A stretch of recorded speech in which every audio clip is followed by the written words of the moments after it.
ERi-TV English news broadcast, dear viewers. I'm Bersaba Taghla, and these are the major headlines for today. The National Union of Eritrean Youth and Students conducted activity assessment meeting. Call for development of domestic tourism in Massawa. Belarus says Russian Iskander missile systems are ready for use. And dozens dead as big freeze grips North America.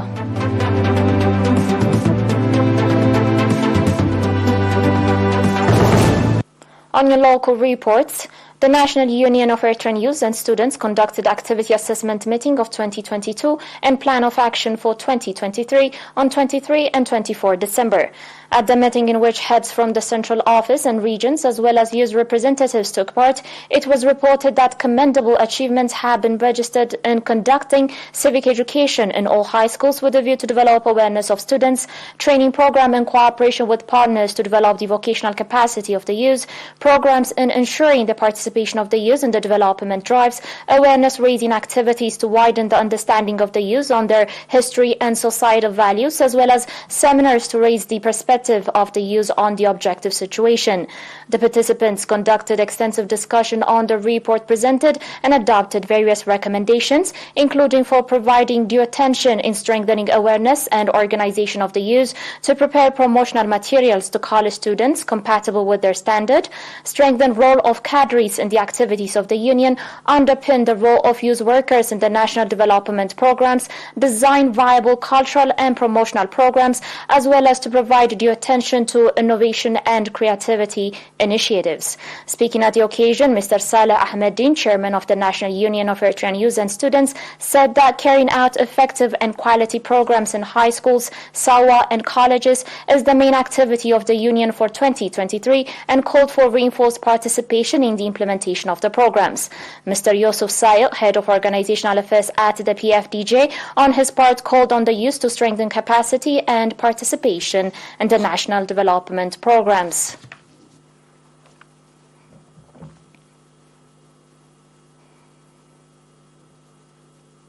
The Ministry of Tourism branch in the Northern Red Sea region organized seminar on 22 December in the port city of Massawa aimed at reviewing activities of 2022 and programs for 2023.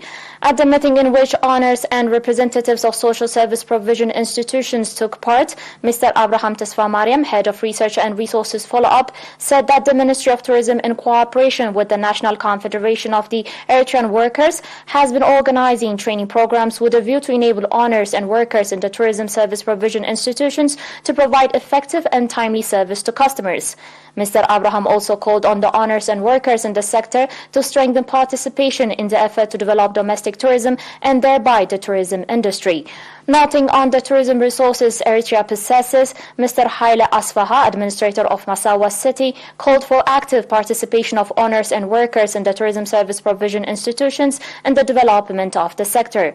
Mr. Mogos Asgadom, Director General of Tourism, on his part, called for developing the infrastructure of the tourism service provision institutions and capacity of the workers with a view to provide timely and efficient service to visitors.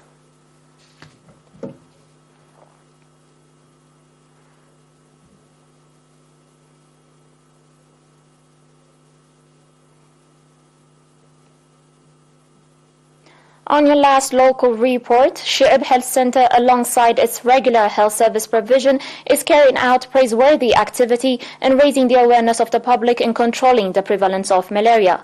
Indicating most part of areas is susceptible for mosquito breeding, Nurse Zenawi Gabradengel, head of the health center, said that every year pesticide is being sprayed and encouraging result is being registered. Pointing out environmental sanitation activity has significant contribution in controlling the prevalence of malaria, Nurse Zenawi called on the public in general and mothers and children in particular to use impregnated nets.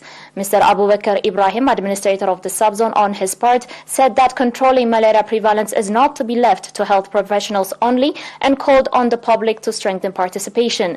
The participants, on their part, commending for organizing the seminar with a view to develop their understanding, expressed readiness to carry out sustainable environmental sanitation activities.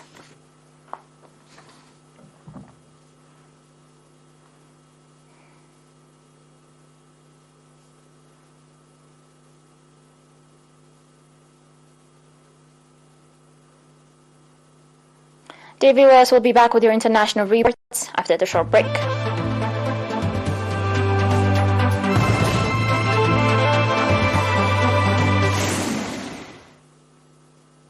Welcome back. The Iskander tactical missile system and the S-400 air defense systems that Russia has deployed to Belarus are fully prepared to perform their intended tasks, a senior Belarusian official has said.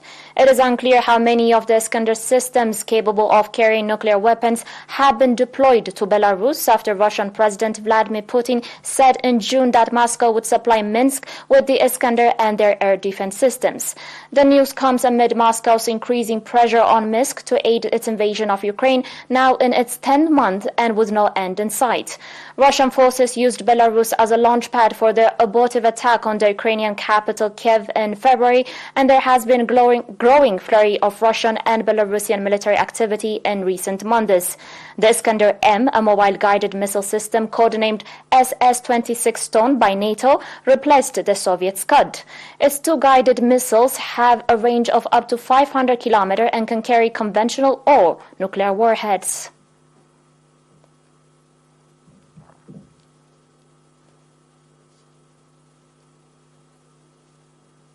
On today's last report, at least 38 deaths have been linked to a severe Arctic freeze that continues to pummel the U.S. and Canada.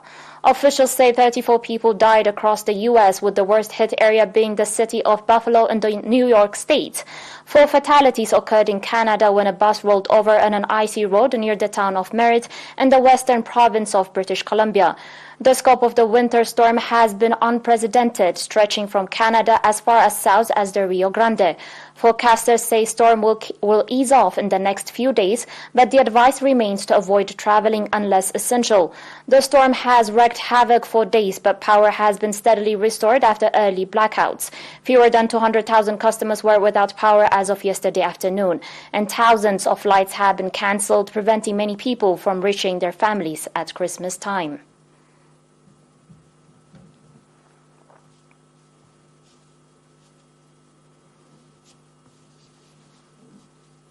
Dear viewers, you're still watching us on ERi-TV, and now recap of today's major headlines. The National Union of Eritrean Youth and Students conducted activity assessment meeting. Call for development of domestic tourism in Massawa City. Belarus says Russian Iskander missile systems are ready for use. And dozens dead as big freeze grips North America.